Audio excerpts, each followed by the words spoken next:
ये देखिए दोस्तों, एक ऐसा हिंदू ख़ानदान जिनके वालिद 1947 को पाकिस्तान ही रह गए। इनके सारे ख़ानदान वाले यहाँ से चले गए। ये उनकी औलाद है, ये भी अब बड़े हो चुके हैं और ये इनका डेरा, ये सारा कुछ इनका डेरा है। और ये लोग हैं जो आज भी हिंदू हैं और अपनी ज़िंदगी से खुश हैं।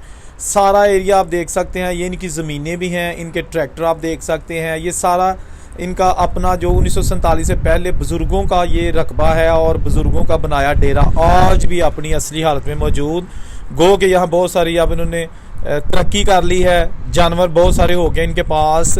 इनसे मैंने बात की है डिटेल के साथ और इन्होंने उसमें बहुत सारी चीज़ें जो है उनका इंकशाफ किया है। अगर वो आप मुकम्मल वीडियो देखना चाहते हैं तो मुझे कमेंट में लिख के मैं आपको उसका लिंक शेयर कर दूंगा।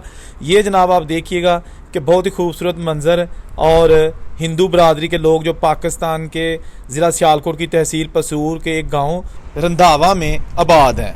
कमेंट ज़रूर कीजिएगा।